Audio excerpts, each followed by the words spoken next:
www.casarema.fr. Vous qui voulez sentir la puissance de Dieu vous revêtir, l'adresse et la présence de Dieu. La seule chose qui peut diminuer ton onction, c'est le péché, c'est le péché. Je dis c'est le péché. Ce n'est pas quelqu'un qui te touche. Non, c'est le péché. Je dis c'est le péché. On a maintenant des fausses doctrines. Si tu le touches et tu le salues, il va te retirer l'onction. Qu'il retire l'onction. Qu'il soit électrocuté par la puissance de Dieu. La seule chose qui peut diminuer l'onction, c'est le péché. Alors, des fois même, quand tu dis moi on m'attaque pas, je dors bien, c'est parce que tu n'es pas dangereux. Va attaquer les léonini, aux nuits les sans effet. Pour voir plus de vidéos chrétiennes en exclusivité, tapez www.casarema.fr.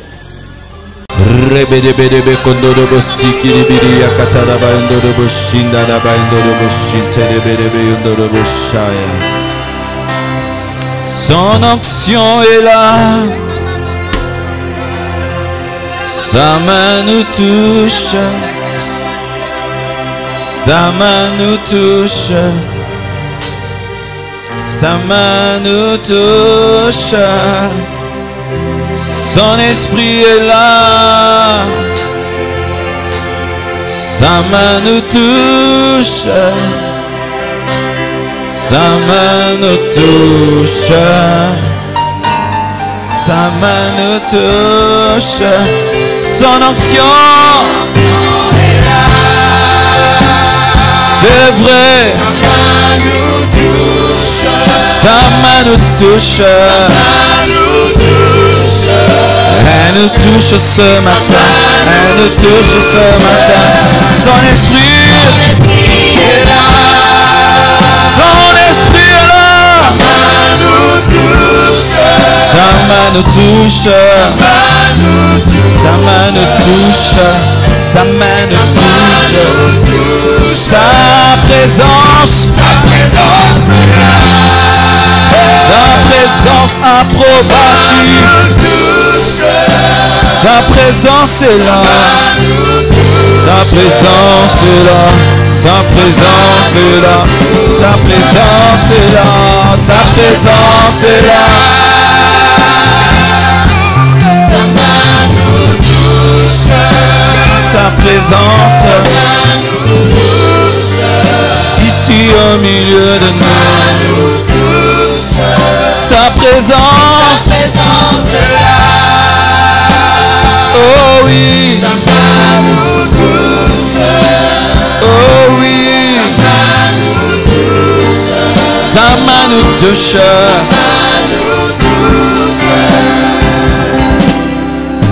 Nous touche. Nous touche. Nous touche. Nous touche. Nous touche. Nous touche.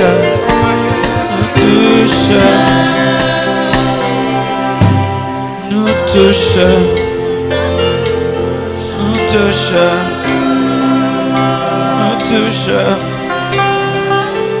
Nous touche. Touche-moi ce matin. Nous touche. Nous touche.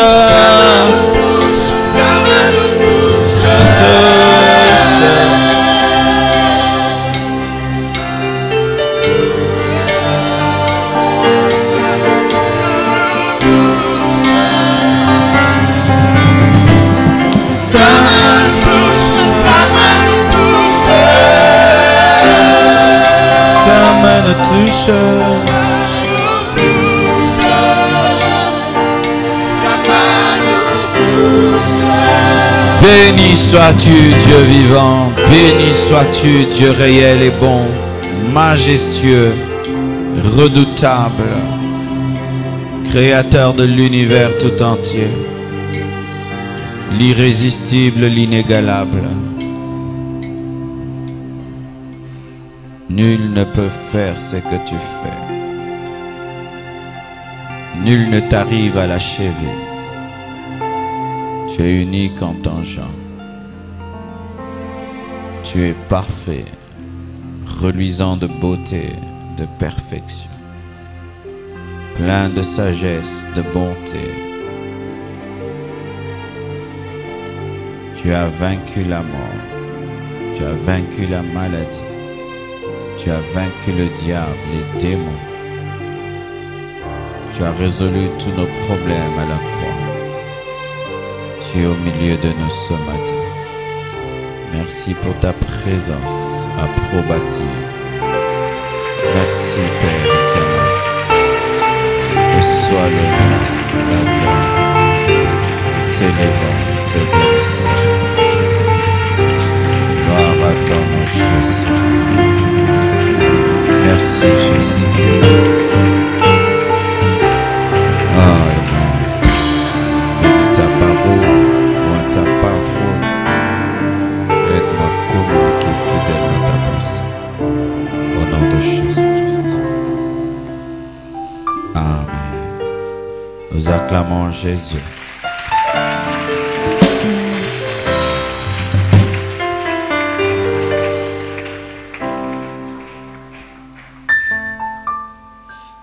Salue ton frère, dis-lui bonne écoute de la parole de Dieu ce matin.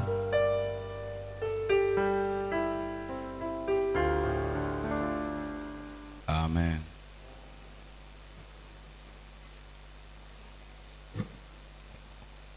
Aujourd'hui, nous sommes dans notre culte de puissance. Quand vous entrez à la porte de l'église, vous voyez qu'il est écrit sainteté, puissance, équilibre. Ce sont nos messages, la manière dont nous formons le peuple de Dieu à une vie de sainteté sans laquelle personne ne verra Dieu, mais aussi à expérimenter la puissance de Dieu parce que Jésus n'est pas seulement saint, il ressuscite les morts. Il résout les problèmes des hommes. La Bible ne nous présente pas seulement un Jésus saint, mais aussi un Jésus qui résolvait les problèmes des hommes. Et aussi l'équilibre, parce que la Bible dit que le Dieu de paix vous sanctifie tout entier, esprit, âme et corps. Nous voulons parler aussi à l'intelligence des hommes, pousser les gens à réussir dans la vie, dans leurs projets, à être des hommes équilibrés, des femmes équilibrées, des familles équilibrées, et tout cela motivé par la compassion qui a été le secret du ministère de Jésus. Tout ce que Jésus-Christ a fait, il l'a fait par amour, par compassion. Et ce culte, c'est un culte de puissance. Et je vous prie d'avoir la foi en la puissance de Dieu. Nous croyons que les paralytiques peuvent marcher encore, et nous les avons vus marcher dans cette église sans besoin d'une croisade. Nous avons vu des paralytiques marcher à la fin des cultes, des paralytiques marcher pendant les offrandes. Nous avons vu des gens guéris lorsqu'ils sont venus saluer seulement. Nous avons vu des morts ressuscités par des SMS. Nous croyons que ces choses sont vraies. Pour ceux qui croient que les hommes de Dieu touchent à la magie, pour voir ces choses, j'y ai pas touché, donc Dieu le fait. Et pour ceux qui croient que les hommes de Dieu s'entendent avec certaines personnes pour produire des miracles, jamais on a donné de l'argent à qui que ce soit ici pour dire je suis guéri. Amen. Le faux n'annule pas le vrai. C'est pas parce qu'il y a des faux miracles qu'il n'y a pas des vrais miracles. C'est pas parce qu'il y a des fausses onctions qu'il n'y a pas des vraies onctions. C'est pas parce qu'il y a des faux serviteurs de Dieu que tout le monde est devenu faux. Et c'est pas parce que ceux qui prêchent la puissance sont déséquilibrés que lorsqu'un homme parle de la puissance, il est déséquilibré. Non, je crois que dans le ministère, parler de la puissance, c'est un grand équilibre parce que il y a des gens, après que tu l'aies sorti de son péché, il a une maladie. Il veut être guéri. Et ce n'est pas mauvais de vouloir être guéri que de dépenser tout son argent auprès des médecins et de s'appauvrir. Je ne pense pas qu'il y ait un verset biblique qui encourage cela. Et Jésus est venu pour tout cela. Il n'a pas dit une seule chose a été accomplie, il a dit tout est accompli car il y avait trop de choses. Et aujourd'hui, nous allons nous entretenir sur l'importance de la présence de Dieu. J'ai écrit un livre sur la présence de Dieu. Tout le lot est épuisé, mais d'ici là, je vais écrire mon deuxième livre sur comment vaincre la tentation et je vais en profiter pour rééditer l'ancien livre. Ainsi, vous aurez à votre disposition 2 livres. Amen. Cela va se faire cette année. D'ici là, j'attends les DMNM DNC pour pouvoir m'en occuper. Vous aurez ce livre. Donc, ce que j'enseigne est dans ce livre que nous avons écrit. On va m'accompagner par haut l'honneur seulement, sans changer. L'importance de la présence de Dieu. J'ai commencé cet enseignement depuis le mercredi et nous avons vécu des choses extraordinaires. Et je vais revenir rapidement sur certaines choses que j'ai abordées mercredi. Et je vais parler de 5 autres choses parce qu'il y avait 10 choses importantes dans la présence de Dieu. Et je vais parler des 5 autres choses qui sont importantes dans la présence de Dieu. Nous avons dit que la présence de Dieu est importante parce qu'elle est notre source. La présence de Dieu est notre source sans laquelle nous mourrons. La présence de Dieu est notre source sans laquelle nous mourrons. Sans la présence de Dieu, nous mourrons. De la même manière que si on enlève l'oxygène de ce lieu, tous nous mourrons. Spirituellement, lorsqu'on enlève la présence de Dieu, tu meurs. C'est pourquoi lorsque Dieu a dit à Adam, tu mourras, il n'est pas mort, mais il était mort parce qu'avec le temps, il a fini par mourir, car il a été chassé, pas d'abord d'un jardin, il a été chassé de la présence de Dieu. Et l'homme qui était appelé à vivre éternellement a fini par mourir. C'est là, nous le voyons dans Genèse 3, versets 22 à 24. L'homme qui devait être éternel est mort. Nous sommes comme des poissons dans l'eau. Quand nous sommes dans la présence de Dieu, nous sommes des poissons dans l'eau. Nous sommes des oiseaux dans le ciel. Nous sommes des arbres attachés à la terre. Mais lorsqu'on te sort de la présence de Dieu, tu deviens comme un poisson hors de l'eau. Tu deviens comme un arbre déraciné. Tu deviens comme un oiseau chassé des airs. Et qu'est-ce qui arrive à un poisson lorsqu'il est chassé de l'eau? Il suffoque parce qu'il ne sait pas respirer en dehors de l'eau. Lorsqu'un arbre est déraciné de la terre, il commence à sécher. Il peut même avoir des fruits pendant un temps. Les fruits qu'il avait lorsqu'il était enraciné, mais donner le temps au temps, vous allez voir ses feuilles s'oxyder et les fruits vont sécher, vont pourrir, les feuilles vont sécher. Et un oiseau, quand vous le chassez du ciel, il ne sait plus s'envoler. Il en est de même d'un chrétien sans la présence de Dieu. Il ne peut plus s'envoler. Un chrétien sans la présence de Dieu ne peut pas respirer. Un chrétien sans la présence de Dieu ne peut pas grandir. Il ne peut pas porter des fruits. C'est impossible. Aussi, nous avons dit que la présence de Dieu est notre lieu de refuge. Les hommes construisent des bunkers, mais nous avons vu des hommes comme Saddam Hussein, malgré leurs bunkers, qui ont fini par être tués. Nous avons vu des hommes comme Oussama Ben Laden, malgré leurs bunkers, qui ont été tués. Nous avons vu des rois qui ont habité des forteresses, mais qui ont été pris. Mais la présence de Dieu est les bunkers de bunkers, la forteresse des forteresses.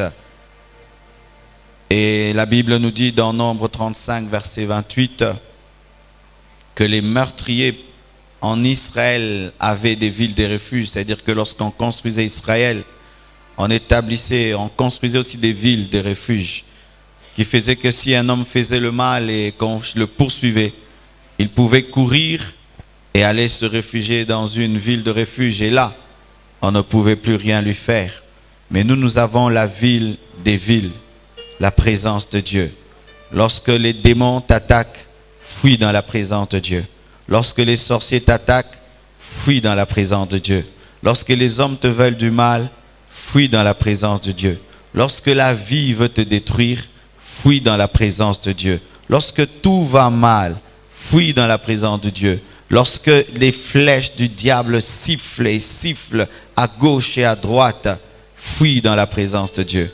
Ne fuis pas dans la présence des hommes, car l'homme est incapable de te protéger d'une flèche satanique. Seul Dieu peut te protéger d'une flèche satanique. Et je connais des hommes et des femmes qui, lorsque ils se sentent oppressés la nuit, qu'est-ce qu'ils font? Ils entrent davantage dans le drap. Ils prennent le drap, ils se couvrent jusqu'à la tête, au point de ne pas respirer jusqu'au matin. Ils pensent qu'un tout petit drap peut les protéger des démons. Ils allument la lampe parce qu'ils ont peur des esprits impurs, comme si une petite lampe peut chasser les démons. D'autres vont courir, papa, maman, ils vont secouer les gens, je suis attaqué. Qu'est-ce qu'un homme? Qu'est-ce que la lampe? Qu'est-ce que le drap? Il y a le drap des draps. Il y a le véritable homme, Jésus-Christ de Nazareth. Lorsque tu es combattu par les puissants des ténèbres, lorsque tu es combattu par plus fort que toi-même, va auprès de Dieu. Va dans la présence de Dieu et tu auras la ville de refuge. Il est une forteresse qui n'est jamais écroulée et aucune flèche du diable ne peut te toucher lorsque Dieu te protège. Aucune flèche ne peut traverser Jésus afin de t'atteindre et aucune flèche du diable ne peut envoûter Jésus afin de t'envoûter. C'est pourquoi la Bible dit que nous sommes cachés dans les lieux célestes en Jésus, mais Jésus est dans le Père. Alléluia. Je suis dans une forteresse qui est dans une forteresse. Alléluia. Jésus est dans le Père et je suis en Jésus. Qui peut me toucher et m'atteindre? C'est pourquoi il y a des hommes sur qui on a tiré comme ça. Ça ne les a pas touchés. Oui, je connais dans cette ville un homme de Dieu. On est entré dans sa maison. On a tiré sur lui à bout portant. Il n'est pas mort. C'est tombé devant lui. Pourquoi? Forteresse. Il y avait une forteresse.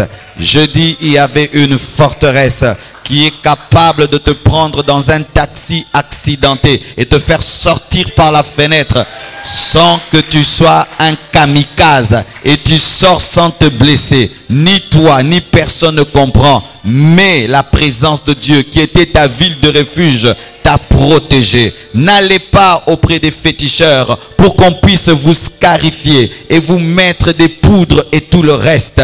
Un démon ne peut te protéger d'un autre démon. Car si le démon qui t'attaque est plus fort que les démons qui te protègent, il doit se soumettre. C'est ainsi que même dans l'occultisme, ils disent, il a des fétiches plus que moi. Mais qui est plus que Jésus? Aucun. Il a le nom qui est élevé au-dessus de tout nom et devant lequel tout genou fléchit.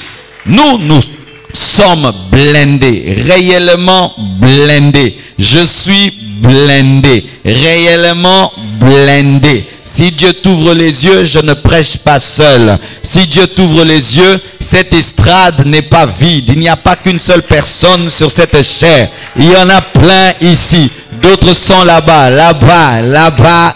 Là-bas, là-bas, là-bas, il quadrille partout parce que je suis plus qu'un président. Je suis plus qu'un général de ce monde et je ne suis pas venu seul donner ce meeting très très dangereux. Ah oui, c'est ça. Vous devez avoir la réalité de la protection que vous ne voyez pas, qui vous protège des choses que vous voyez. Ah oui, nous voyons les attaques, mais souvent nous ne voyons pas la protection. Mais la protection qu'on ne voit pas est plus puissante que les attaques que nous voyons. C'est ainsi qu'un chrétien n'a pas peur d'entrer dans un nouveau bureau. Même si c'est un féticheur qui était dans ce bureau, je m'assieds sur cette chaise et je sais que la présence de Dieu est avec moi dans ce nouveau bureau. Et je suis dans une ville forte.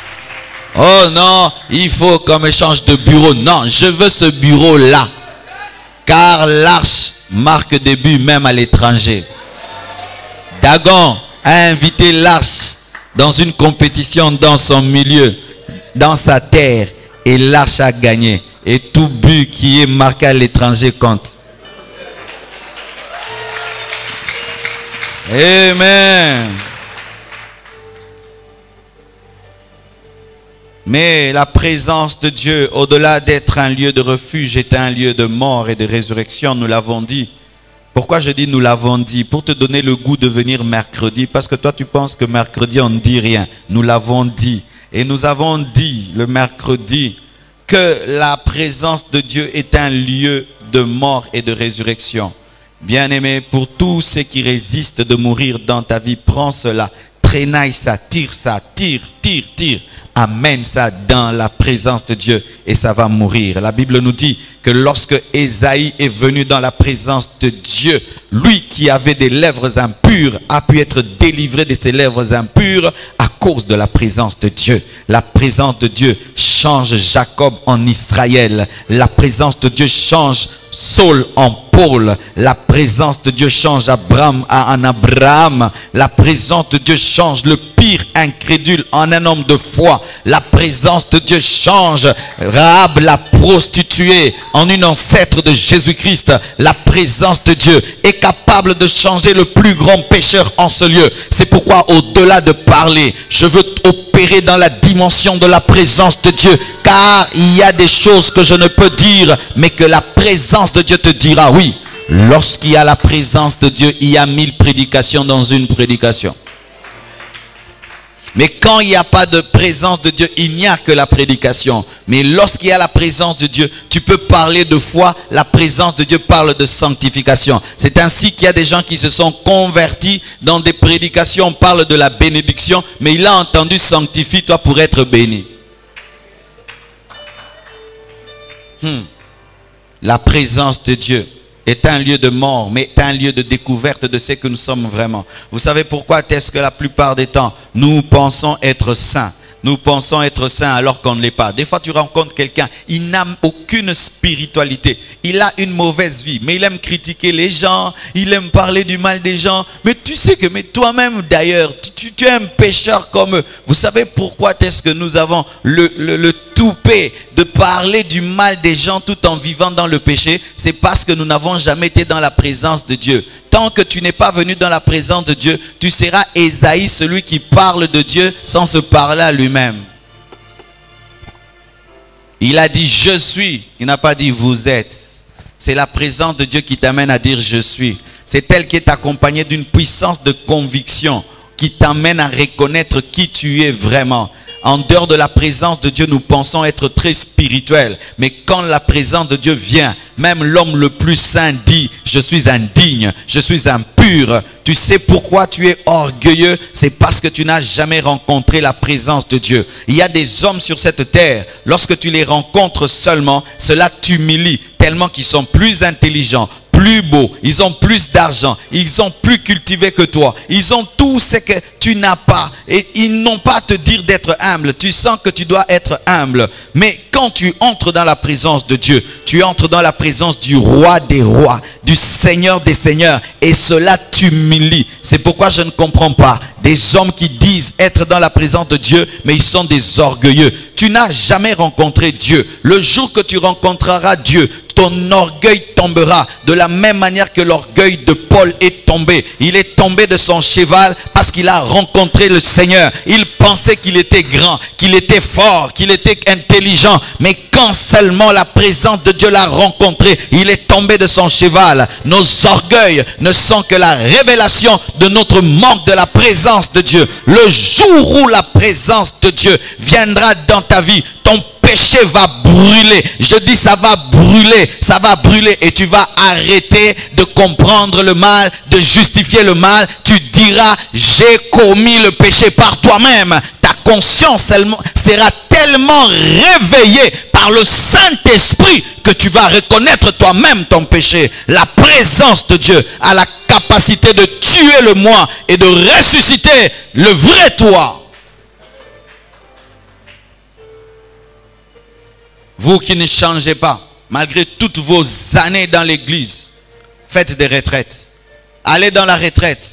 pas pour demander des bénédictions, en disant Seigneur, change-moi, que ta présence me change. Et je te dis, si tu es sincère, elle te changera. Tu en sortiras purifié, lavé, car la présence de Dieu a la capacité de tuer le moi et de nous ressusciter. Vous allez voir Élisée, lorsqu'il a voulu ressusciter la femme de cette Sunamite, il a pris cet enfant, il l'a amené où? Dans la chambre haute. Cet enfant s'est endormi sur ce lit qui était dans la chambre haute, là où la présence de Dieu venait toucher le prophète. C'est là que le prophète l'a amené et c'est là que l'enfant est ressuscité. La présence de Dieu est le lieu de résurrection pour tous ceux qui meurent dans ta vie. Amène cela dans la présence de Dieu, ça va ressusciter. Tu prophétisais, tu ne prophétises plus. Va seulement dans la présence de Dieu, tu vas prophétiser à nouveau. Alléluia. Tu ne priais plus bien. Rentre dans la présence de Dieu. L'esprit de prière va revenir. Toutes ces choses qui sont mortes, ton foyer qui est mort, va dans la présence de Dieu. Il va ressusciter. Tes affaires qui sont mortes, va dans la présence de Dieu. Elles vont ressusciter. La présence de Dieu a la capacité de faire renaître ce qui est mort. C'est comme si tu prends un arbre qui commence à sécher et tu le plonges à nouveau dans l'eau et dans la terre. Il va commencer à porter à nouveau des fruits. Reviens à ta source et ta source te fera revivre. Reviens à ta source et ta source te fera revivre. Tu es en train de mourir parce que tu ne pries plus. Tu es en train de mourir parce que tu ne cherches plus Dieu. Tu es en train de mourir parce que tu vis loin de la présence de Dieu. Reviens et tu redeviendras ce que tu étais et même au-delà. Plus que ce que tu étais auparavant. Oui, je crois en cela. Je crois que tu peux ressusciter, que tu peux redevenir ce que tu étais. Toi qui craignais Dieu, tu peux craindre Dieu à nouveau. Toi qui faisais des miracles, tu peux faire encore des miracles. Toi qui avais une vie de prière profonde, tu peux encore le faire. Mais le lieu, c'est la présence de Dieu. C'est un lieu de restauration. Selon Juge 15, versets 18 à 19, nous en avons parlé. La Bible nous dit que lorsque Samson a remporté la victoire sur ses ennemis, c'est vrai, c'était une victoire, mais après la victoire, il a eu soif et il a failli mourir. Car, bien-aimé, Dieu vient te donner la force pour vaincre tes ennemis, mais si après avoir eu la victoire sur tes ennemis, tu ne le cherches pas, ta victoire te tuera. Car certaines personnes meurent par les flèches des ennemis, mais d'autres meurent par les victoires que Dieu les donne parce qu'ils ne rentrent pas auprès de Dieu qui les a oints pour qu'il puisse les reoindre. Et Samson qui peut tuer une armée avec une mâchoire d'âne, 1000 hommes, il jette la mâchoire d'âne et vient vers Dieu et dit « Seigneur, j'ai soif, je veux mourir. » Et Dieu lui donne de l'eau au travers du torrent. Cela nous enseigne ceci, que c'est seulement la présence de Dieu qui peut te restaurer. Après avoir dégagé l'onction, la puissance, fait beaucoup de choses, aie toujours le temps de rentrer auprès de Dieu pour qu'il puisse te restaurer. Sinon tu vas mourir même si tu as vaincu. C'est pourquoi la Bible dit, portez toutes les armes de Dieu afin que vous puissiez rester debout après avoir tout surmonté. Car il est possible de tout surmonter et de ne point rester debout parce qu'on n'a pas toutes les armes de Dieu. Après que tu aies libéré la puissance, il faut aller chercher Dieu pour qu'il puisse restaurer cette puissance. Après une victoire, reviens encore auprès de la source de la victoire, afin qu'il puisse te restaurer et que tu puisses continuer ta course. Alléluia. Nous mourrons parce qu'après que Dieu ait fait le miracle, nous ne revenons plus à la source du miracle pour que Dieu nous restaure. Si Samson n'était pas revenu à Dieu, il allait mourir, non pas d'épée, mais il allait mourir de victoire, mourir de soif. Il avait soif parce qu'il s'était battu et qu'il avait gagné, mais cette soif pouvait le tuer, même si c'était une soif causée par une victoire. La présence de Dieu, cinquièmement, est un lieu d'inspiration. La Bible dit, lorsque l'Éternel eut achevé de parler à Moïse sur le mont Sinaï, il lui donna les 2 tables du témoignage, tables de pierre, écrites du doigt de Dieu. Moïse va au sommet de la montagne, et quand il va au sommet de la montagne, dans la présence de Dieu, il vit une inspiration. Dieu lui parle et Dieu écrit. Dieu écrit. Il voit le doigt de Dieu, il voit l'écriture de Dieu. C'est seulement dans la présence de Dieu que tu connaîtras l'écriture de Dieu. C'est seulement dans la présence de Dieu que tu recevras des précisions. C'est seulement dans la présence de Dieu que tu recevras des chansons qui n'ont jamais été chantées. C'est seulement dans la présence de Dieu que tu recevras des prédications puissantes. C'est seulement dans la présence de Dieu que tu recevras des idées en or. C'est seulement dans la présence de Dieu que tes yeux vont s'ouvrir et tes oreilles vont s'ouvrir. C'est seulement dans la présence de Dieu que l'esprit prophétique viendra sur toi. C'est seulement dans la présence de Dieu que le ciel s'ouvrira et tu recevras les pensées de Dieu. Tu veux une direction divine, va dans la présence de Dieu et Dieu va t'inspirer. C'est au sommet de la montagne qu'il a vu le doigt de Dieu et aussi l'écriture de Dieu.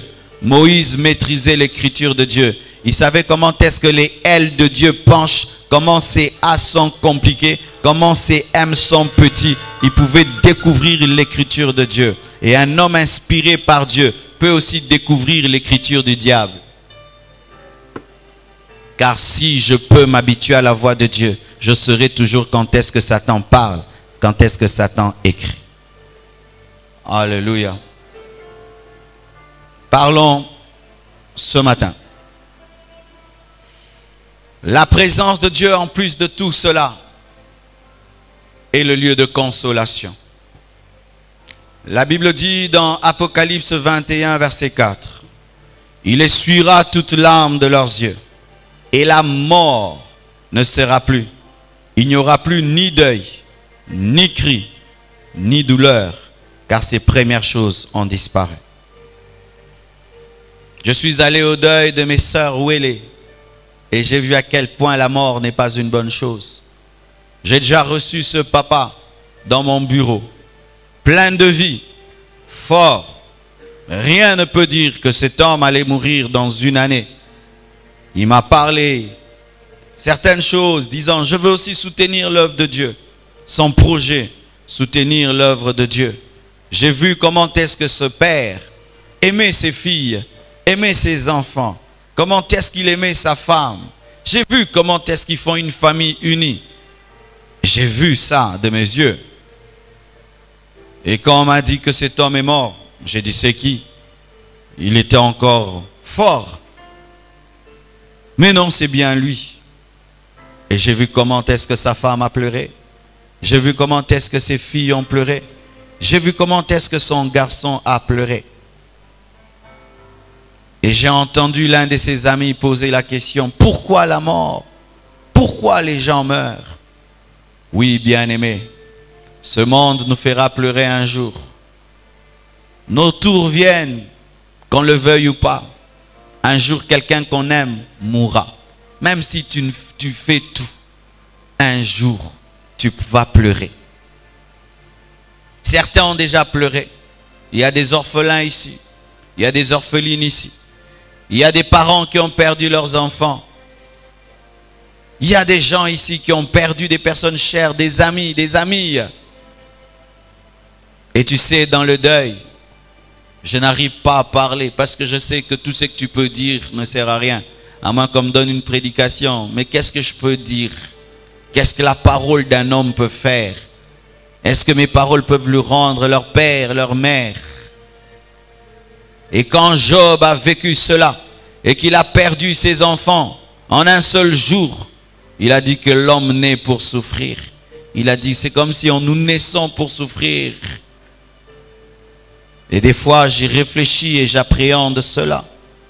J'aime beaucoup ma mère, j'aime beaucoup mon père, mais chaque jour que je vais les visiter, je vois leur amour pour moi, mais je remarque aussi qu'ils vieillissent. Je vois que mon père a changé de démarche, je vois qu'il a des cheveux blancs, je vois que ma mère, jour après jour, est en train de vieillir.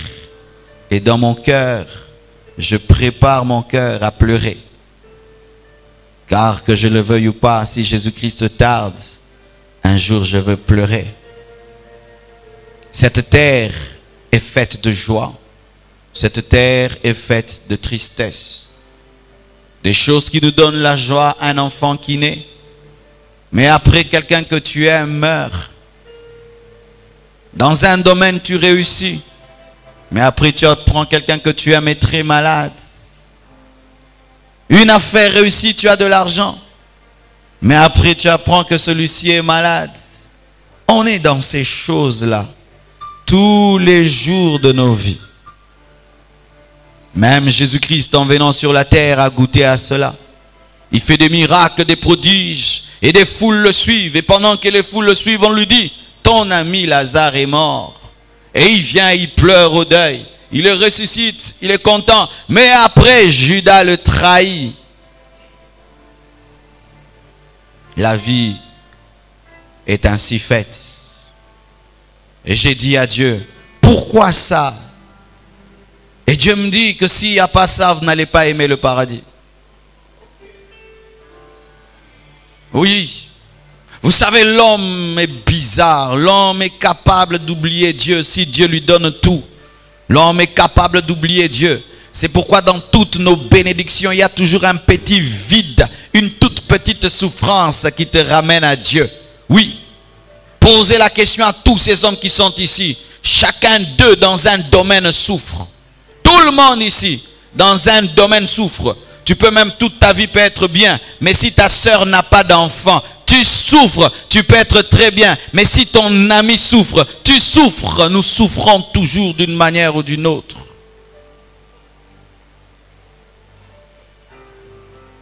Car ce monde est un paradis, mais à cause du péché. Il n'est plus un paradis. Oui, ce monde n'est pas un paradis. Nous voulons transformer ce monde en paradis. Et je vois comment est-ce que les Européens travaillent à changer leur monde en paradis. Mais des fois aux États-Unis, il y a une tornade qui coupe l'électricité. Et ils reviennent au point zéro. Pas de téléphone, pas d'électricité. Pour leur dire ce n'est pas un paradis. L'homme le plus riche, le millionnaire, attrape un cancer et on se bat pour le guérir. Il meurt du cancer. L'homme qui a créé l'iPad est mort d'un cancer. C'était un génie, mais il ne pouvait pas être un génie face à sa maladie. L'homme le plus riche du monde vieillit et il ne peut rien contre cela. Tous les jours, malgré ses milliards, il s'approche vers la mort. C'est pourquoi vous remarquez que certaines personnes tellement âgées demandent la mort. Pourquoi? Elles ont tellement vu, tellement pleuré, tellement souffert qu'elles disent que Dieu me prenne, j'en ai marre de vivre cela.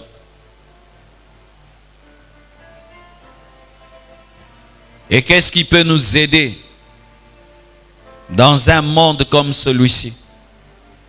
Où le matin tu es content, tout va bien, mais à midi quelque chose t'arrive qui te fait pleurer. Et puis tu fais l'effort, et puis tu vas bien, et puis la nuit un autre truc arrive. Des fois même tu ne cherches pas, ça tombe sur toi, ça te suit. Certaines personnes se sont bien réveillées le matin, et puis se sont retrouvées en prison le soir. Sur mon avenue, toute une famille a été mise dehors. Dehors, leurs chaises sont dehors, tout est dehors. Et nous passons là, leurs meubles, tout est là, par terre. Ils dorment dehors. Et maintenant la pluie a commencé. Leur père est mort et il était dans des conflits parcellaires. Mais ils ont, la partie adverse a profité de la mort de leur père pour les arracher tout et les jeter dehors. Et chaque fois que je passe, je les regarde, je me dis, ils dorment comment? Ils vivent comment? Que faire quand tu traverses de telles choses? Aller vers quelqu'un, il ne va rien résoudre, il va compatir. Je peux venir, je leur donne $100, ils mangent, ils boivent, mais est-ce que je peux résoudre tout ce problème jusqu'à arracher la parcelle? Est-ce que je peux enlever leur honte? Cette honte qu'ils ressentent dans le quartier d'habiter l'avenue.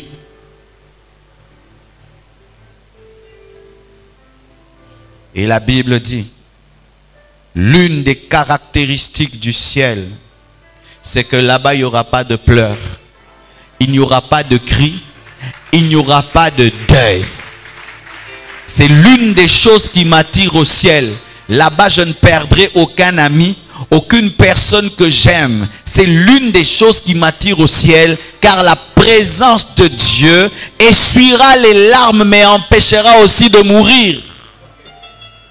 Mais, ça c'est une manière parfaite. La nouvelle Jérusalem céleste. Personne ne meurt, personne ne crie et pleure, mais sur la terre, la mort va continuer tant que Jésus ne vient pas. Comment faire? Voici le secret. Lorsque quelque chose te blesse, lorsque quelque chose te dérange, avant d'aller vers les hommes, dire ceci et cela, va t'agenouiller devant Dieu. Pleure devant papa. Père, pleure devant le Seigneur. Dis-lui combien tu as mal. Et voici une chose qui va t'arriver. La dimension céleste va venir sur la terre et Dieu va essuyer tes larmes et Dieu va sécher tes larmes et il va guérir ta plaie. Oh, je dis, il va guérir ta plaie. Et tu seras comme un orphelin qui n'a pas perdu son père. Tu seras comme une orpheline qui n'a pas perdu son père. Tu seras comme une veuve qui n'a pas perdu son mari. Et les gens diront, comment est-ce que tu as retrouvé la joie de vivre? C'est parce que je me suis connecté à ce qui se passe au ciel. Et le baume de Galade a guéri mon cœur. Sans cela, les problèmes de cette terre vous détruiront.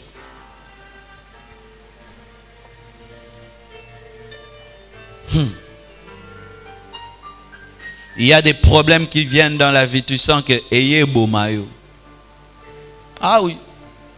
Ça vient, tu sens que ça va me tuer. Alors, qu'est-ce que je vais faire? Je me laisse tuer ou je vais chercher la solution? Où est la solution? Dans la présence de Dieu. Je m'agenouille. Je pleure. Je pleure. Je pleure. Et je pleure. Et je pleure. Et il prend son mouchoir spirituel. Il vient. Il essuie mes larmes. Et quand je me relève, c'est fini là. Je continue ma route. Et encore quelque chose qui m'arrive, je pleure. Il essuie mes larmes, je me relève. Je continue la route. Quelque chose encore m'arrive, j'entre dans sa présence. Je pleure, il essuie mes larmes, je continue ma route.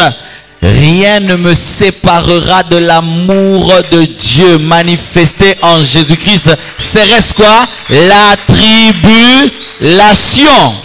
Paul a connu de telles choses. Des gens qui l'aimaient l'ont abandonné dans le ministère. Des gens qui l'a formé l'ont abandonné dans le ministère. Il pouvait aussi s'arrêter, mais il savait que le secret de la consolation est dans la présence de Dieu. Bien-aimés frères et sœurs, vous tous qui avez des blessures intérieures, voici l'adresse de l'hôpital, la présence de Dieu. Jetez-vous dans la présence de Dieu. Chaque fois qu'on vous blesse, écoute, plus tu tardes d'aller à l'hôpital, plus ta plaie va gangréner et risque d'amener une amputation émotionnelle, de sorte que tu pleures toujours ou tu ne ressens plus rien.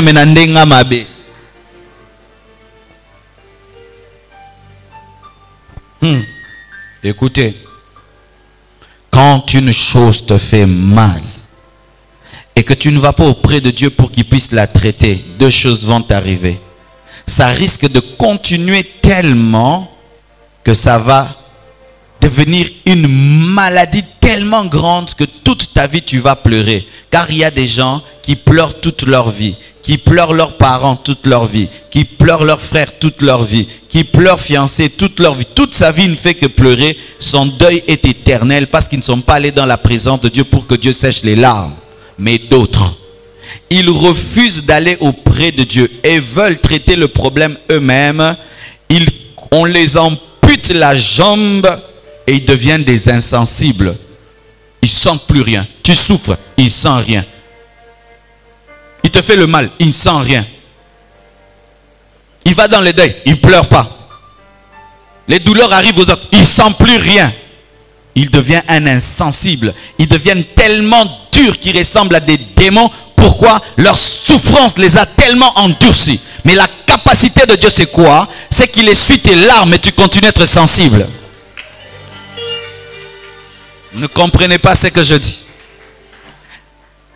Dieu, lui, quand il te guérit, il soigne cette plaie. Mais tu continues à être sensible aux douleurs des autres. D'ailleurs, ta douleur te permet de comprendre les autres qui souffrent.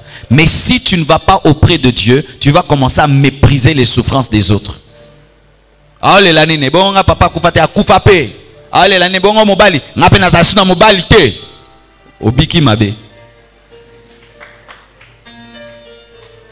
C'est ainsi que Mike Murdock dit que les gens qui ont souffert deviennent maîtres pour restaurer les autres. Bien-aimé, tu as souffert et quelque chose te fait souffrir. Est-ce que tu as passé suffisamment de temps dans la présence de Dieu pour que Dieu te guérisse? Et des fois, la guérison ne vient que d'un « je t'aime ». Ah, je suis en train de te dire les choses que Dieu me fait dans la chambre. Des fois, tu pries, tu as mal. Tu penses que tu vas sentir une onction, tu vas sentir ceci. Il te dit, Marcelo, je t'aime.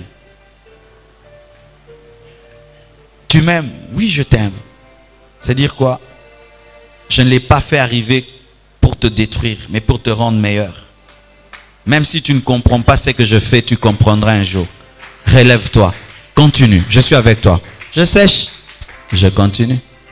Il m'est arrivé dans ma vie où j'ai beaucoup pleuré. Au début de mon ministère, ça a été difficile, très difficile. Des fois, j'évite de tout dire ici, sinon qu'il te obéba quoi bozon amabe. Mais j'ai passé des moments où j'étais prêt à abandonner, prêt à laisser. Et je me tenais devant Dieu. Et il me parlait. Je pleurais dans le secret de ma chambre. Des fois dans un garage. Et puis je suis mes larmes. Je porte ma veste. Je viens. Je prêche. Mais dans mon cœur, je souffre. Et je rentre. Je pleure encore. Et je me relève encore. Je prêche. Et à force de le faire, un jour, j'ai oublié que j'avais mal. C'était parti.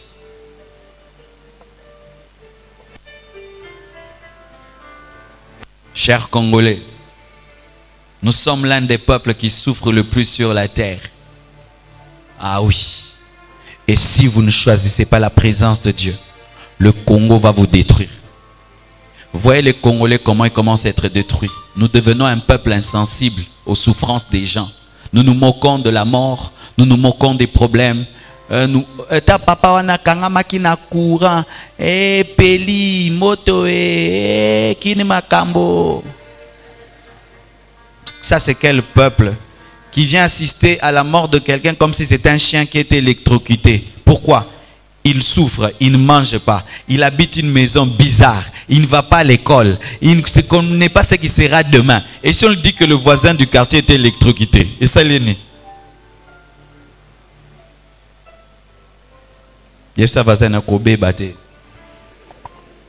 Oui.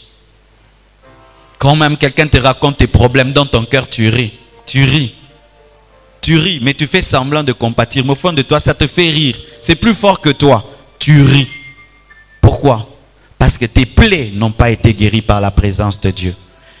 Un secret bien-aimé. Quand tu es dans la présence de Dieu, tu sens le désir de pleurer. Pleure. C'est une manière que Dieu te guérit. Parce que des fois, il faut pleurer une fois pour toutes. Je dis pleurer une fois pour toutes. Lorsque l'onction de Dieu se met sur moi, je pleure. Et je m'en fous si je suis un homme. Je pleure. Je pleure à moi. Toi, garde tes personnalités avec tes blessures. Moi, je préfère pleurer pour ne plus avoir des blessures intérieures. Pourquoi? Je suis un champion. Je n'ai pas le temps de garder une plaie parce que je dois courir trop vite. Et les blessures intérieures te donnent des plaies qui te retardent dans la destinée. Car les personnes blessées blessent toujours.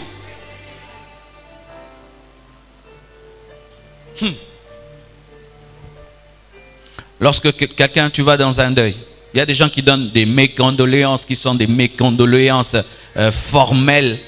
Mais tu sens, il n'y a pas d'émotion et cela ne nous touche pas souvent. Mais quand quelqu'un qui t'aime te dit mes condoléances, ça te touche. Si vous ne développez pas l'intimité avec Dieu, vous ne sentirez jamais sa consolation. Ce sera une consolation formelle. Tu n'as pas compris. Tu passes par des temps difficiles. Et puis la Bible te dit, Toute chose concourt au bien de ceux qui aiment Dieu. Si Dieu n'est pas ton ami, au moins, Bible le baraboué. Mais si Dieu est ton ami, il te dit, Marcelo, tu sais, même ça, ça concourt à ton bien. C'est vrai.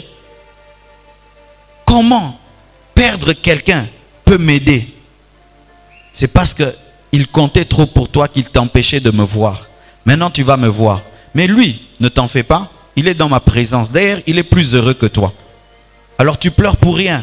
Parce qu'il est plus heureux que toi. Concentre-toi sur ta vie et concentre-toi sur moi. Il m'explique et je comprends et je cesse de pleurer. Pour que ma famille connaisse un réveil, mon oncle est mort. C'était le premier chrétien de ma famille. Il s'est converti 2 ans après, mort. Très jeune. C'était l'espoir. Tout le monde voulait être comme lui. C'était le plus gentil, le plus beau, le mieux de tous. Celui qui perçait plus que tous. Mais Dieu nous l'a pris. À son deuil, tout le monde était choqué. J'ai reçu Jésus dans sa maison. Mais comment il est parti si vite? Mais Dieu n'a-t-il pas vu ses enfants? Et lui qui l'aimait tellement, il s'était converti à un niveau. En 2 ans, c'est comme s'il avait fait 10 ans. Mais vous savez, c'était la sémence que Dieu avait sémée dans notre famille pour qu'il y ait le réveil. Et aujourd'hui, nous sommes devenus des pasteurs. Son enfant est devenu pasteur. Béni soit Dieu pour sa mort. Maintenant, j'ai compris. Mais en ce moment-là, je n'avais rien compris. Écoutez mes frères et sœurs. Un jour, tu aimeras quelqu'un beaucoup. Beaucoup. Mais ta douleur viendra de cette personne-là. Un jour.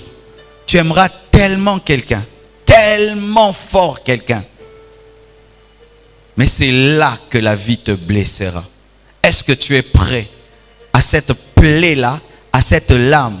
Si à côté de toi, il n'y a pas la présence de Dieu, tu seras foutu. Tu ne vas plus croire en personne. Tu n'auras plus confiance en personne. Et tu éviteras d'aimer quelqu'un. Je donne un exemple. Quand j'ai grandi, j'avais l'habitude d'avoir des chiens. J'ai eu un chien qui était un Doberman. Il s'appelait Black. Je l'avais quand j'étais au Kivu. J'ai grandi avec lui. Et on jouait ensemble. Et je pouvais faire ça. Il sait ce que je veux faire. Je dis ça, il sait. Et on a dû quitter le Kivu pour venir à Kinshasa. Je l'ai laissé. Mon cœur d'enfant a été blessé par ça. Et quand j'ai grandi, j'ai évité d'avoir un chien parce que j'étais blessé par la perte de mon chien. Mais un jour quand même, j'ai vu un beau chien sur la route. Je suis allé, je l'ai acheté. Et il a grandi, je l'aimais, je l'aimais, je l'aimais. Mais il avait une maladie, un gros truc qui grandissait là, baron. Et on me disait, coupe ça, ça va le tuer. Mais j'avais mal, qu'on le coupe, est-ce que ça va marcher? Et j'ai laissé, le chien grandissait, le truc grandissait au point que c'était gros. Et puis un jour, ça l'a tué. Depuis, j'ai dit, je n'aurai jamais plus de chien. Parce que moi, le chien, je le considère comme une personne. J'ai dit, j'aurai plus de chien. Jamais. Ce chien est mort de ma faute. Il fallait que je l'opère à temps. Et un jour, mon enfant me demande un chien. Il me demande un chien. Un chien. Ça va. Je lui ai acheté un chien. Je nourris bien le chien. Je lui achète des trucs à City Market. Je lui achète des trucs comme une personne. J'ai donné. Mais vous savez ce que je fais? Ce chien-là, je fais tout pour ne pas l'aimer. C'est le chien de mon fils, ce n'est pas le mien. S'il veut jouer avec moi, oui. Mais je lui achète tout. S'il manque quelque chose, j'achète. Je cherche même le parfum, tout. Mais qui ne m'approche pas. J'ai une blessure intérieure. J'ai peur de l'aimer. Parce que je ne sais pas ce qui peut lui arriver. Mais ça, c'est un chien. Mais toi, ce n'est pas un chien, c'est une personne. Que tu as aimé un jour très fort. Que tu as perdu. Désormais, tu évites d'aimer. Même le fiancé que tu as là, tu ne l'aimes pas. Tu as peur de lui offrir trop ton cœur. De peur de sentir une ancienne douleur. Mais quel jour je serai guéri? c'est le jour que je vais jouer avec ce chien. Parce que tous les jours, il vient vers moi. Parce que les animaux, bizarrement, ils savent. Il y a l'inganga, il y a l'inganga. Quand il me voit, Kimara, il y a l'inganga. Mais peut-être que tu n'as pas tout.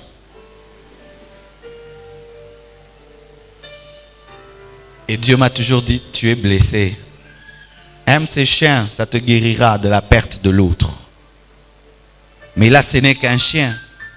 Mais il y a des hommes que tu blesses, des hommes que tu rejettes, des hommes que tu repousses. Tu sens l'amour qui doit venir, mais tu ne veux pas.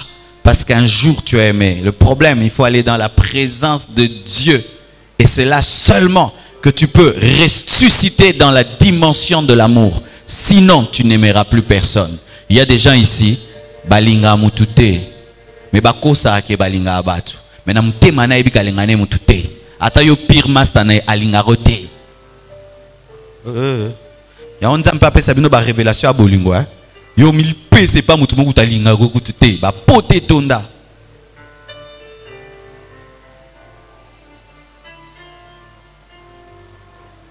C'est seulement dans la présence de Dieu que nous sommes consolés.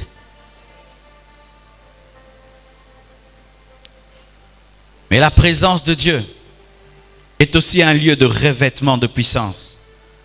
La Bible dit, Jésus revêtu de puissance de l'Esprit retournant en Galilée et sa renommée se répandit dans tout le pays d'alentour. Alléluia. Jésus-Christ, rempli du Saint-Esprit, va dans le désert. Et il fait 40 jours de jeûne et prière. Après, il sort du jeûne revêtu de la puissance de Dieu. Pourquoi? Il a été dans la présence de Dieu. Et la présence de Dieu l'a revêtu de puissance.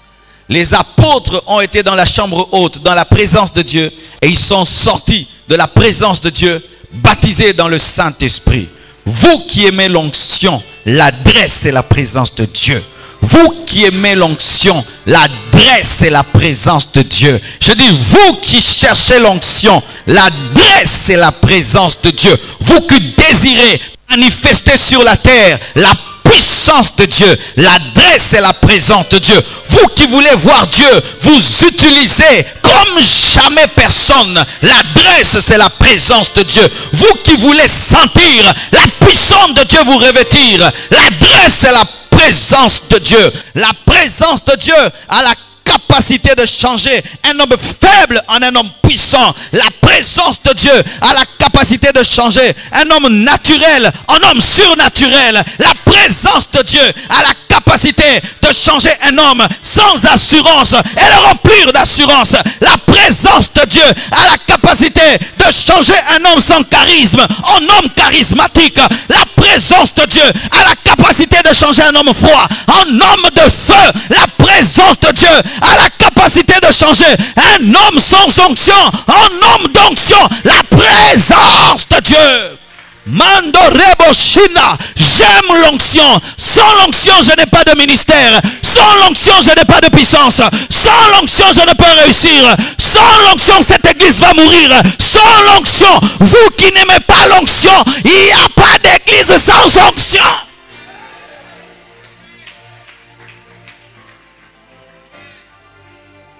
Je passe du temps dans la présence de Dieu, car c'est le lieu du revêtement. Si tu amènes tes habits au pressing, c'est parce que tu veux être bien habillé. Et si tu veux l'onction, tu dois aller au pressing de Dieu. Là, je reçois des fraîches onctions, des nouvelles onctions, car il est possible d'avoir une vieille onction comme portant une veste qui est sale, qui n'est jamais allée au pressing, mais la fraîche onction est dans la présence de Dieu. Je refuse de travailler aujourd'hui avec l'onction d'hier. Je refuse de travailler ce mois-ci avec l'onction du mois passé, et je vais dans la présence de Dieu.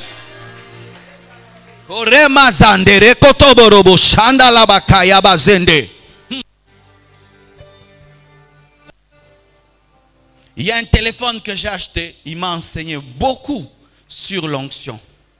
Ce téléphone-là a ce qu'on appelle mode économie d'énergie à outrance. Ce n'est pas seulement mode économie d'énergie. Mode ultra économie d'énergie. Lorsque tu appuies ce mode, le tableau devient noir-blanc. Il n'y a plus que l'option appeler et recevoir. Tout ce qui était coloré n'est le plus. Tu ne peux pas lire une vidéo, tu n'es plus dedans. C'est seulement le strict minimum. Et il y a des chrétiens qui fonctionnent dans mode ultra économie d'énergie. Sa vie chrétienne consiste à se réveiller, marcher et dormir et ne pas mourir. Mais les malades, il n'a pas l'option de les guérir. Les visions, non, il n'a pas de couleur, il n'en voit pas. Des sensations de gloire, il n'en a pas parce que le mode son n'est plus. Il est dans noir et blanc. Des gens qui ont un christianisme noir et blanc. Ils ont l'onction, mais c'est seulement l'onction qu'il faut quand même pour ne pas mourir. Mais quand tu enlèves cette option, tu dois brancher ton téléphone à une source plus puissante afin d'atteindre le 100%. Et quand il y a le 100%, tu entres sur le net, tu télécharges, tu partages, tu es sur Facebook, sur Google, sur Twitter. Et quand tu entres dans la dimension de l'onction, tu prophétises, tu guéris les malades, tu prêches dans la gloire, tu chantes dans la gloire, tu libères l'atmosphère de Dieu autour de toi. Remama, et la vie devient belle, la vie est colorée. Ne me dis pas que tu as une belle vie avec ta petite onction. Non, c'est en noir et blanc. Des rêves bizarres. Un homme d'onction, on ne l'attaque pas la nuit parce qu'il dort sur l'huile et sur le feu. Mais toi, tu as des rêves bizarres. Qui peut attaquer le feu et envoûter le feu et étouffer le feu quand a les coups du feu? Keramajaya Gaza. Rigo Sotoroboyega. Et le parler en langue multiplie aussi l'accélération de la croissance de l'onction. Rakamazanda, oui. Venez à la ligne de prière le jeudi. Nous prions pour ceux qui ne parlent pas en d'autres langues. Sur 20, il y a au moins 15 qui parlent en d'autres langues. Car tu as besoin de parler en d'autres langues. Car celui qui parle en langue et prie mieux que toi qui pries en français. Parce que dans la langue, il n'y a pas de faute de la et de le. Il n'y a pas d'accord, il n'y a pas d'adverbe. Il n'y a pas de grammaire, il n'y a pas de conjugaison. Il n'y a pas de faute de verset. Il n'y a pas de faute de verset. Lorsqu'on parle en d'autres langues, l'âme ne fait plus rien, mais c'est l'esprit qui agit. Celui qui prie en d'autres langues est dans le De Young Leader School du ciel, en train d'apprendre la langue céleste, car au ciel, on ne parlera pas Lingala, on ne parlera pas Swahili, on parlera Rakapagayaga Magadorobokayama Yendarebaba Shayababa. Oui! Tu penses qu'au ciel, on parlera chinois et nous les Congolais, on ne va rien entendre. On parlera anglais et les Balouba vont entendre quoi? Mais quand le Moulouba dit Renda Bosaka, le Moussoli dit aussi Rakamashaka. Le chinois dit Ribokosaka Yababa. L'américain dit aussi Kandorabozine Shaya. Bien-aimés frères et sœurs, la force de l'église primitive, c'était que la puissance était sur tous les disciples. De sorte qu'un diacre pouvait aller en Samarie, l'amène le réveil. Pourquoi? À compter un bon maintenant revêtement. So vous pouvez mbongo à compter, vous pouvez koka tambusi. Vous pouvez mbongo à compter, vous pouvez avec la monici. Vous pouvez mbongo à compter, vous pouvez mutakufa à sekusi. Vous pouvez mbongo à compter, vous pouvez magicien à Kangoli.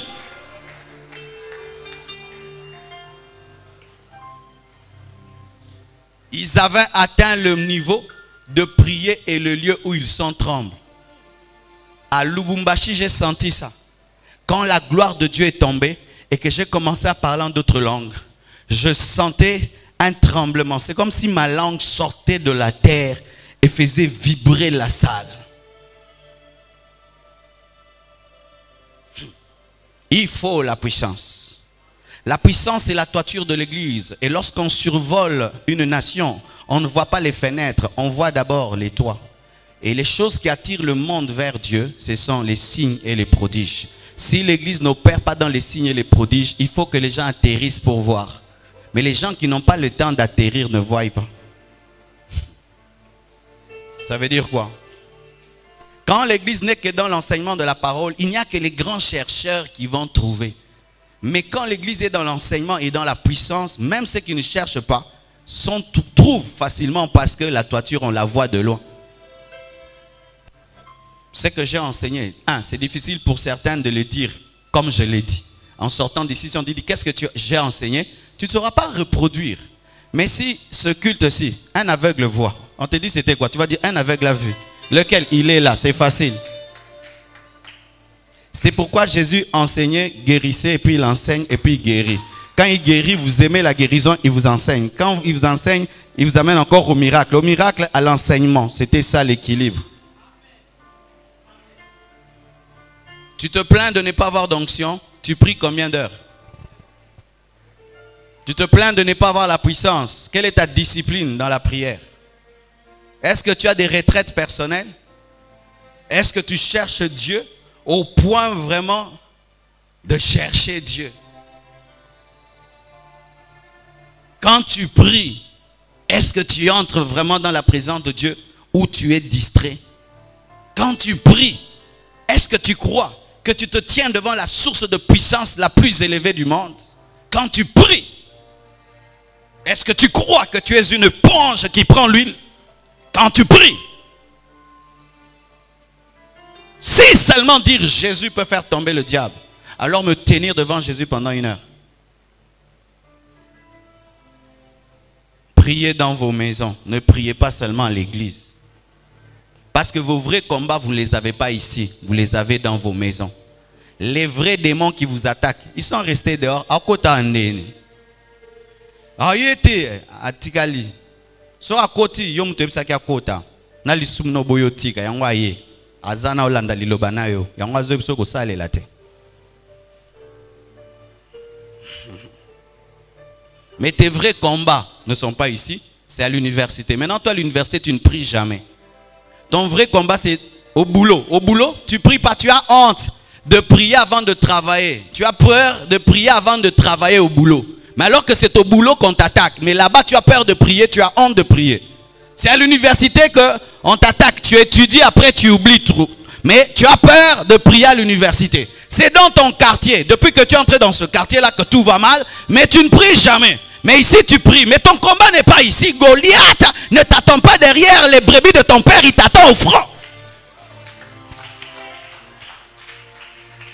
Imagine que je sois un bon parleur à la maison. Là, je partage la parole bien. Et puis, j'arrive ici à la chaire, je ne dis rien. C'est la folie parce que c'est ici qu'il y a mon plus grand combat. Et j'ai rencontré des prédicateurs comme ça. Tu causes avec lui au restaurant sur la Bible. Yo kanenge zobima. Au PC cherbo ya tongi zala. Au sekiye, yo pena sekiyo. Yo ka awa nengo priaka. Maintenant, ndako avant là, au sambe la ate. Mais alors que c'est toi, la nuit, qu'on te combat. Va au lieu de la guerre et au lieu de la bataille. Établis l'autel de Dieu et tiens-toi là devant Dieu. Lève tes mains ou agenouille-toi ou prosterne-toi. Prie le Seigneur.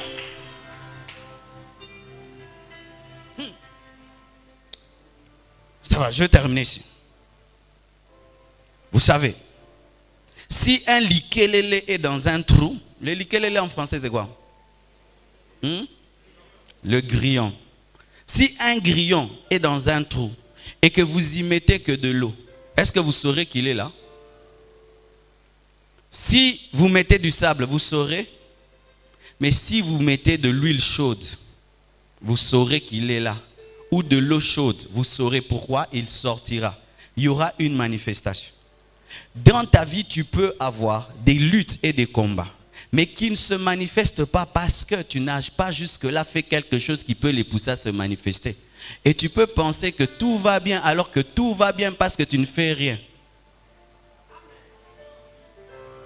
Et le jour que tu diras, aujourd'hui dans cette maison, je fais une veillée, que tu n'as jamais faite. Aujourd'hui, je fais une veillée. Et tu pries toute la nuit. Va dormir, tu verras les choses que tu vas voir. Des rêves, des trucs. Et même le matin, des gens qui deviennent bizarres. Pourquoi tu as mis l'eau chaude? La paix que tu as est une fausse paix, c'est une paix d'impuissance.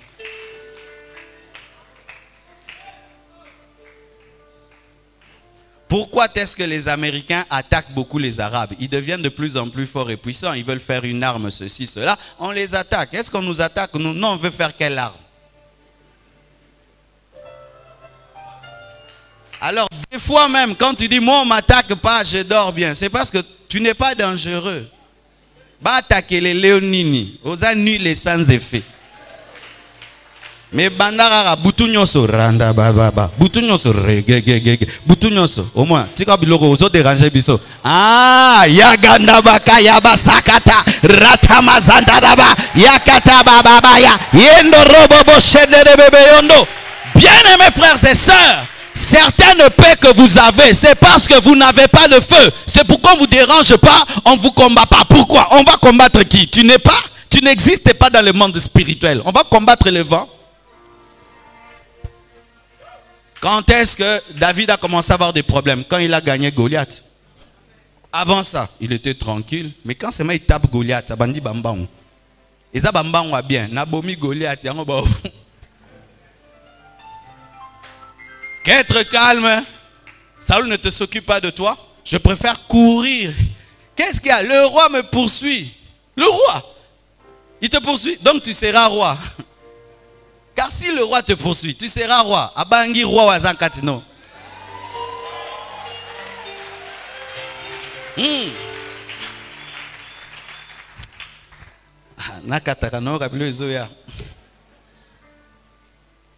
C'est ça, dans la vie, il y a toujours des bonnes choses et des mauvaises choses. La bonne chose du premier culte, c'est que les gens ne sont plus là en souffrant. Mais le mal, maintenant, il y a ta révélation.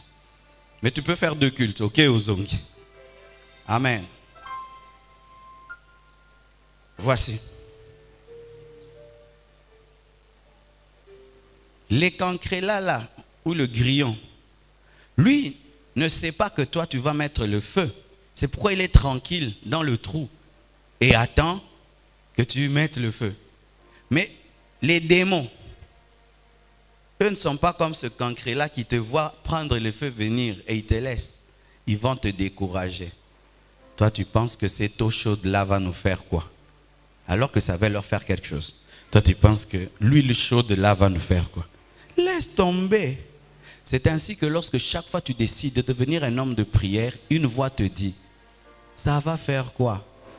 Ils savent que ça va faire quelque chose, c'est pourquoi ils te découragent. Si ça ne va rien faire, laissez-moi vous faire, on verra si ça ne fait rien. Ainsi, chaque fois que tu te décides d'être un homme de la présence de Dieu, Satan sait voir dans le futur que tu deviendras un homme puissant et il vient arrêter ce qui te rendra puissant. C'est pourquoi des fois tu as des faiblesses dans la prière que tu ne comprends pas. En soi, ce n'est pas le combat de ton présent, c'est le combat de ton futur. Si Mutombo dit Kembe mangeait mal, il aurait la taille qu'il a. Il a la taille qu'il a, pas seulement à cause de ses gènes, mais à cause de son alimentation. Et je crois même le fait aussi qu'il est allé aux États-Unis l'a aidé encore à grandir. Et aussi Dieu sait que tu seras un géant. Le diable sent que tu seras un géant. Il t'empêche de manger. Il t'empêche d'entrer dans la présence de Dieu parce que là, la nourriture qu'il te faut, la puissance qu'il te faut, te sera communiquée et tu lui feras très très mal. Ainsi, quand je sens que je veux prier, je n'ai pas envie de prier.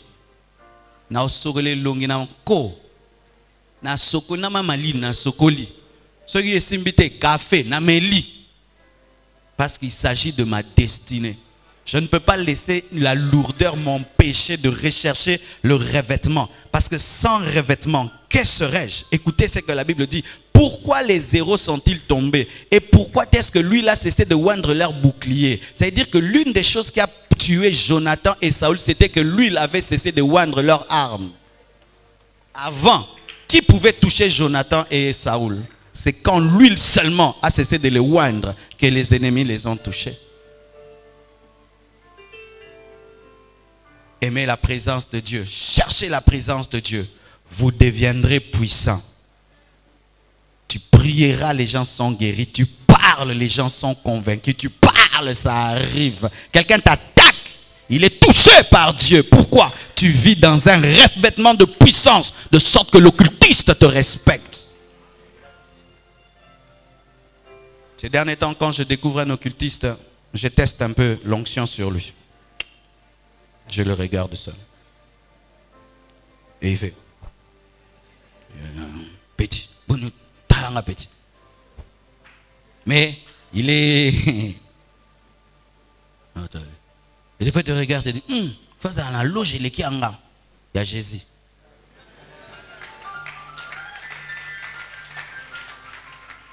Tu découvres un occultiste, tu as prié, tu es dans la présence de Dieu, va le saluer.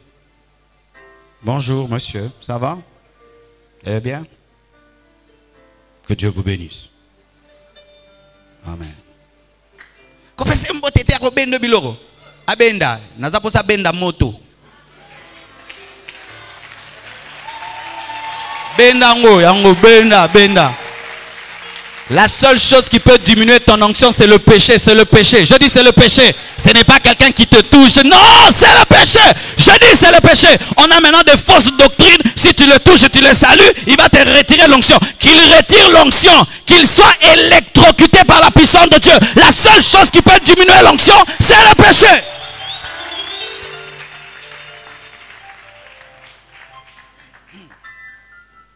Allez faire des longues retraites.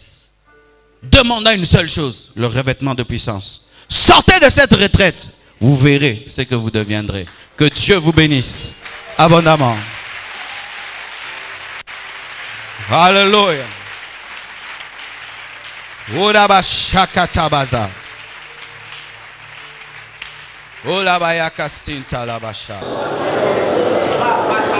qui étais déconnecté de ta source, sois reconnecté ce matin au nom de Jésus-Christ.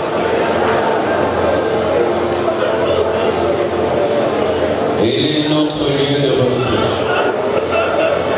Toi qui es attaqué de toutes parts, que la présence de Dieu devienne ton refuge au nom de Jésus-Christ. Toi qui as un péché qui résiste, qui refuse de te quitter, que la présence de Dieu devienne le lieu de mort de ce péché au nom de Jésus. Toi dont les choses importantes sont mortes, que la présence de Dieu amène la résurrection de ceux qui étaient morts au nom de Jésus-Christ. Que la présence de Dieu te restaure. Que la présence de Dieu te restaure.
le revêtement de puissance.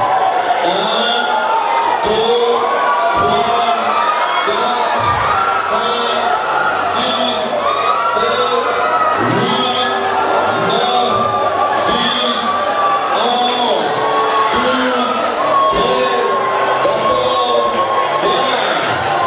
Recevez, recevez, recevez,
Je vais compter jusqu'à 6 et un grand feu.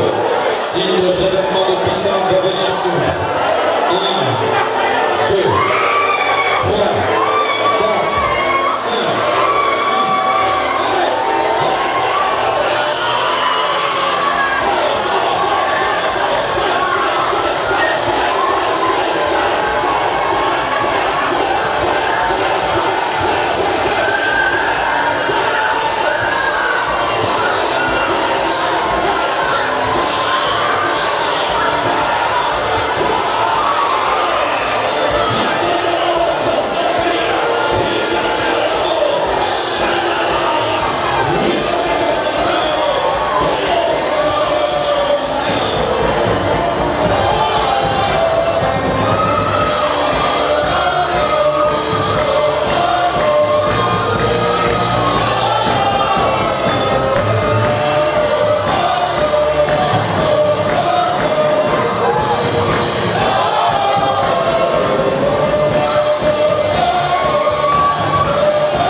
l'huile de Dieu sur toi ce matin. C'est ton jour. C'est ton jour. C'est ton jour. C'est ton jour. C'est ton jour. C'est ton jour. This is your day. C'est ton jour. C'est ton jour. C'est ton jour. C'est ton jour. C'est ton jour. Lève les mains. La gloire de Dieu va remplir toute l'église. Pas de drum. Pas de guitare. Père Tout-Puissant, je demande que ta présence remplisse toute cette église. Père Tout-Puissant.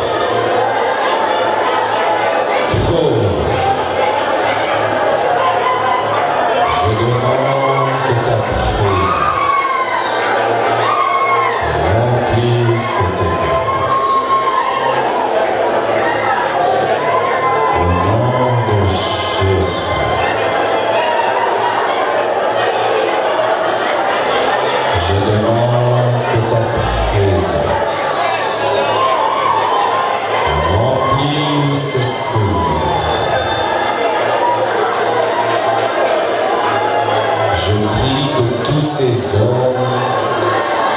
Expérimente ta présence ce matin.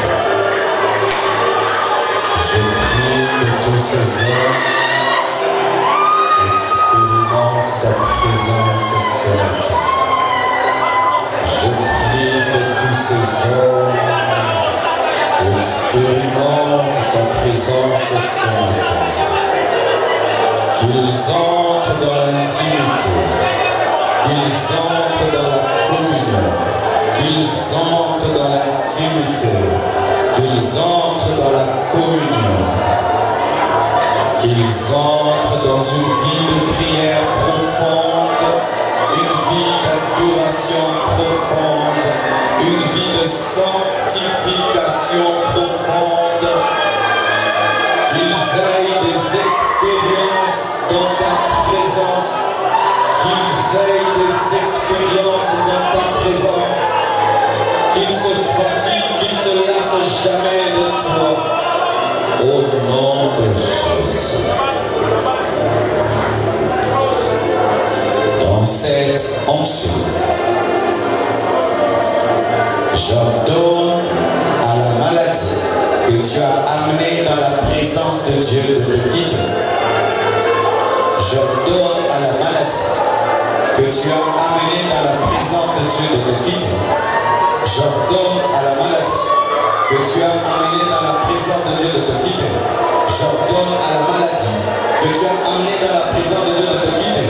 Au nom de Jésus, au nom de Jésus, au nom de Jésus, au nom de Jésus, au nom de Jésus, au nom de Jésus, au nom de Jésus, au nom de Jésus, au nom de Jésus, au nom de Jésus, au nom de Jésus, au nom de Jésus, au nom de Jésus, reçois la guérison au nom de Jésus, reçois la guérison au nom de Jésus, reçois la guérison au nom de Jésus, reçois la guérison au nom de Jésus.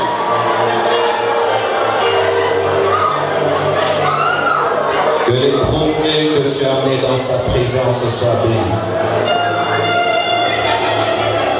Que les choses qui t'accablaient te soient enlevées au nom de Jésus. Recevez la paix. Recevez la paix. Recevez la paix dans la présence de Dieu. Recevez la paix. Recevez la paix dans sa présence. Recevez la joie que l'homme ne peut donner. Recevez le bonheur que le monde ne peut vous donner. Dans sa présence, au nom de Jésus. www.casarema.fr